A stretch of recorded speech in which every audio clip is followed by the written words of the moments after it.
এই গরমে কোনো কিছুই খেতে ভালো লাগছে না বন্ধুরা, তাই আজকে একটু অন্যরকমভাবে রান্না করলাম। আর এই রান্নাটা সম্পূর্ণ নিরামিষ।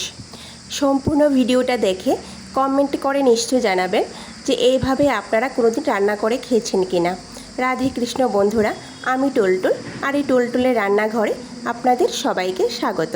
সবার প্রথম এখানে আমি একটা মশলা তৈরি করে নেব। তার জন্য 1 চামচের 3 ভাগের 1 ভাগ গোটা গোলমরিচ, খুব সামান্য পরিমাণ চীনাবাদামকে হালকা করে ভেজে নেব। গোটা গোলমরিচ আর চীনাবাদামকে কয়েক সেকেন্ড ভাজার পর এখানে আমি 1 চামচের 4 ভাগের 1 ভাগ গোটা জিরা আর 1 চামচের 4 ভাগের 1 ভাগ গোটা মরি দিয়ে দেব। এবার মশলাগুলির থেকে একটা সুন্দর গন্ধ আসা পর্যন্ত ভেজে নেব। এবার ভেজে রাখা মশলাগুলিকে একটা মিক্সি জারের মধ্যে নিয়ে নেব। আর তার সঙ্গে এখানে আমি 3 চামচ পরিমাণ শুকনো নারিকেল গুঁড়ো দিয়ে দেব। এই নারিকেল গুঁড়োটা বাজারে কিনতে পাওয়া যায়, একে নারিকেল বোরাদা বলে। আপনারা চাইলে কাঁচা নারিকেলটাও কিন্তু ব্যবহার করতে পারেন। এখানে আমি কোনো রকম জল ব্যবহার করব না, এমনিতেই গুঁড়ো করে নেব। দেখুন মশলা গুঁড়ো হয়ে গেছে, এবার একটা সাইডে রেখে দেব। এখানে আমি 250 গ্রামের মতো লট সিম বা বরবটি নিয়ে নিয়েছি। আমরা এইগুলিকে লট সিম বলে থাকি, আপনারা কি বলেন কমেন্ট করে নিশ্চয়ই জানাবেন। এবার এই সিমগুলিকে এইভাবে একটু বড় টুকরো করে কেটে নেব। সিম কেটে নেওয়ার পর তার সঙ্গে 2টা মাঝারি আকারের আলুকে মাঝারি আকারের টুকরো করে কেটে ভালো করে ধুয়ে নিয়েছি। সবজি কাটা এখানে আমার হয়ে গেছে। এবার অন্যদিকে আমি চুলায় একটা প্যান বসিয়ে প্যানে 1 চামচ পরিমাণ সরিষার তেল দিয়ে তেলটা ভালো করে গরম হয়ে যাওয়ার পর 2টা শুকনো মরিচ আর 1/2 চামচ পরিমাণ গোটা জিরা ফোড়ন দিয়ে দেব।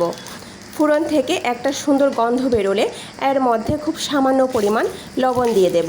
লবণ দিয়ে একটু নাড়াচাড়া করে নেব। এবার কেটে রাখা আলুগুলো দিয়ে দেব।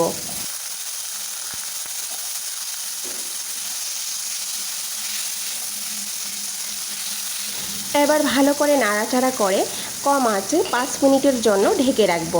ফিরে আসলাম বন্ধুরা 5 মিনিট পর। এবার আবারও একটু ভালো করে নাড়াচাড়া করে এর মধ্যে খুব সামান্য পরিমাণ আদা কুচি দিয়ে দেব।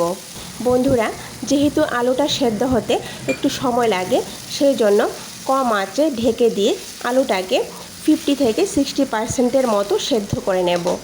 এবার আবারও 5 মিনিটের জন্য ঢেকে রাখব। ফিরে আসলাম বন্ধুরা 5 মিনিট পর। দেখুন বন্ধুরা, আলু কিন্তু মোটামুটি ভাজা হয়ে গেছে আর তার সঙ্গে প্রায় 70% মতো সেদ্ধ হয়ে গেছে। এবার আমি কম আঁচে কেটে রাখা সিমগুলি দিয়ে দেব। আর বন্ধুরা, এই রান্নাটা কিন্তু কম আঁচেই করতে হবে। তারপর আমি স্বাদ মতো লবণ দিয়ে দেব। যেহেতু আলু দেওয়ার সময় আমি লবণ দিয়েছিলাম, সেজন্য আমি এখানে খুব সামান্য পরিমাণ লবণ দিয়ে দেব। তার সঙ্গে খুব সামান্য পরিমাণ হলুদ গুঁড়ো দিয়ে দেব। আর তার সঙ্গে খুবই সামান্য পরিমাণ লাল মরিচ গুঁড়ো দিয়ে দেব। এটা একদমই অপশনাল, আপনারা চাইলে নাও দিতে পারেন। এবার চুলার আঁচ একটু বাড়িয়ে দিয়ে 2 থেকে 3 মিনিটের মতো সবজিগুলিকে একটু ভেজে নেব।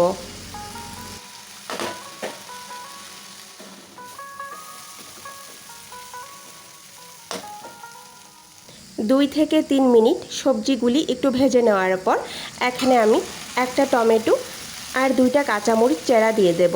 মানে কাঁচামরিচটাকে 2 ভাগ করে নেব। তারপর ভালো করে নাড়াচাড়া করে কম আঁচে 5 মিনিটের জন্য ঢেকে রাখব। ফিরে আসলাম বন্ধুরা 5 মিনিট পর। দেখুন সবজিটা কিন্তু ভালো করে ভাজা ভাজা হয়ে গেছে।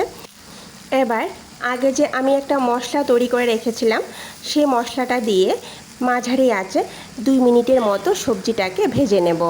আর বন্ধুরা, খুব বেশি একটা সময় লাগে না সবজিটা তৈরি হতে। আর এই সবজিটা গরম ভাত, রুটি, পরোটার সঙ্গে খুবই ভালো লাগে খেতে। 2 মিনিট পর আমি চুলার আঁচ বন্ধ করে দিয়ে 2 মিনিটের জন্য ঢেকে রাখব। তো বন্ধুরা, তৈরি হয়ে গেল আমাদের বরবটি বা লট সিমের নতুন রেসিপি। ভিডিওটি সম্পূর্ণ দেখার অনুরোধ রইল। কেমন হয়েছে কমেন্ট করে নিশ্চয়ই জানাবেন। আর যদি ভালো লেগে থাকে তাহলে সবার শেষে লাইক, শেয়ার আর সাবস্ক্রাইব করে দেবেন। নমস্কার।